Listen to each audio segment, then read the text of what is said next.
السلام علیکم ورحمۃ اللہ وبرکاتہ۔ دوستو، آج آیات جہاد کی چھٹی قسط سکسth ایپیسوڈ لے کر حاضر ہوا ہوں، جن آیتوں پر وسیم رضوی کا اعتراض تھا کہ یہ آیتیں جہادی ہیں، آتنکوادی بنانے والی ہیں، بھڑکاؤ ہیں، دنگے کروانے والی ہے۔ ان 26 آیتوں میں سے ایک آیت سورۃ الانفال کی آیت نمبر 72۔ اللہ رب العزت ارشاد فرماتا ہے، ان الذین آمنوا وہاجروا وجاہدوا باموالہم وانفسہم فی سبیل اللہ والذین آووا ونصروا اولئک بعضهم اولیاء بعض والذین آمنوا ولم یہاجروا ما لکم من ولایتہم من شیء حتی یہاجروا وَإِنِ اسْتَنْصَرُوكُمْ فِي الدِّينِ فَعَلَيْكُمُ النَّصْرُ إِلَّا عَلَىٰ قَوْمٍ بَيْنَكُمْ وَبَيْنَهُمْ مِيثَاقٌ وَاللَّهُ بِمَا تَعْمَلُونَ بَصِيرٌ۔ یہ آیت ذرا لمبی ہے۔ آیت کا خلاصہ یہ ہے، اللہ فرماتا ہے کہ بے شک وہ لوگ جو ایمان لائے، ان الذین آمنوا، بے شک وہ لوگ جو ایمان لائے اور اللہ کی راہ میں انہوں نے ہجرت کی اور انہوں نے اپنے جان و مال سے اللہ کی راہ میں جہاد کیا۔ جہاد کا مفہوم بار بار بتا چکا ہوں۔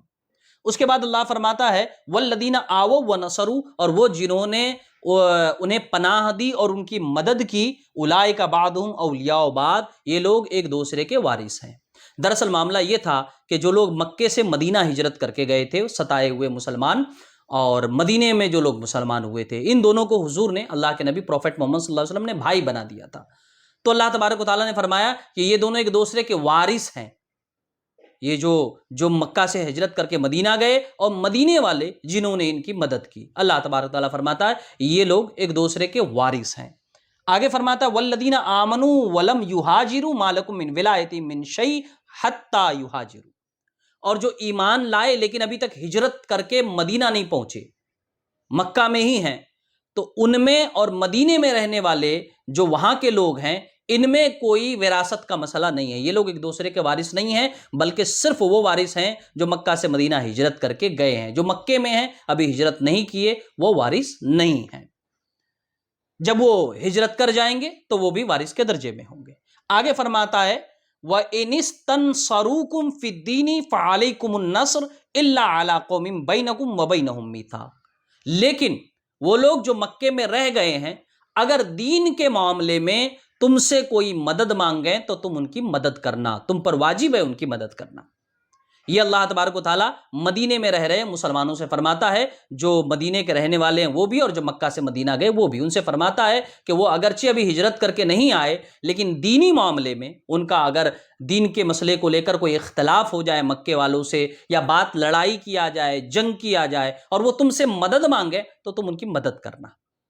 آگے والی جو عبارت ہے وہ غور سے سنیے گا۔ اللہ فرماتا ہے الا علی قوم بینکم وبینہم میثاق، سوائے ان لوگوں کے جن کے اور تمہارے درمیان کوئی معاہدہ ہوا ہے، کوئی ایگریمنٹ ہوا ہے۔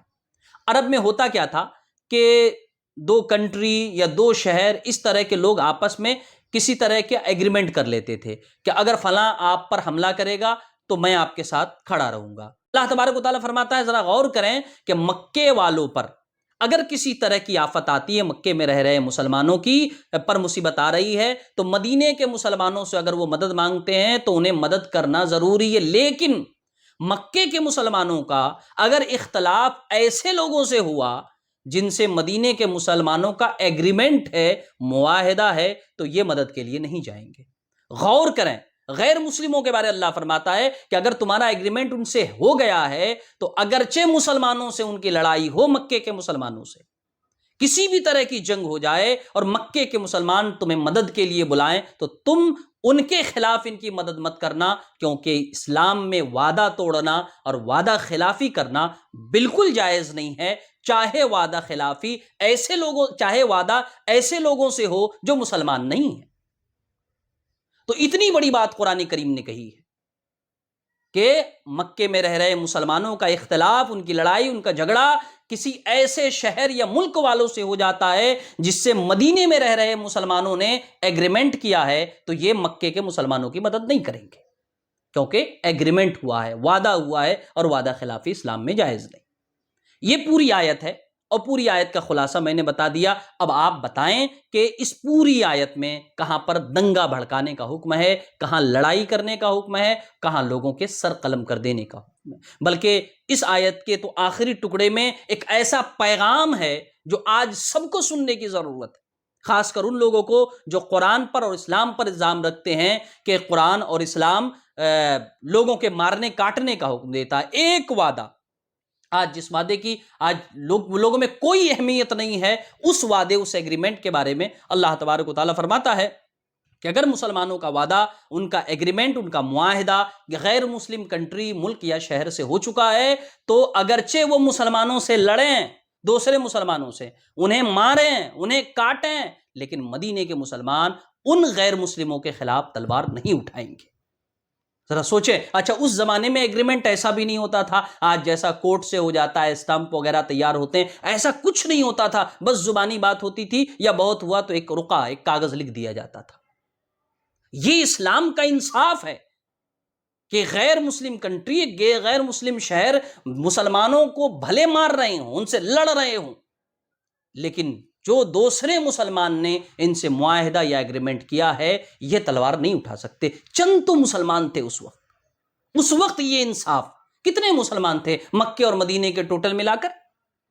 کچھ مکے میں رہ گئے تھے جو ہجرت کر کے نہیں گئے تھے, اور کچھ مدینے میں. تو مکے میں رہنے والوں کی تعداد بہت کم تھی, لیکن اس کے بعد بھی یہ حکم ہو رہا ہے کہ تم ان کے خلاف جن سے تمہارا ایگریمنٹ ہوا ہے مسلمانوں کی مدد مت کرنا, کیونکہ یہ وعدہ خلافی ہے.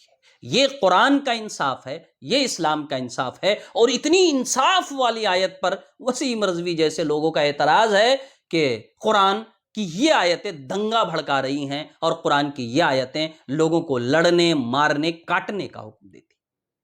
یقین جانیں, لوگ اگر انصاف کی نظر سے قرآن پڑھیں تو ہر شخص قرآن کا دیوانہ ہو جائے, ہر شخص قرآن کے انصاف اور قانون کا دل دادا ہو جائے. انشاءاللہ اب اگلی آیت کے ساتھ اگلے ایپیسوڈ میں آؤں گا. السلام علیکم ورحمۃ اللہ وبرکاتہ.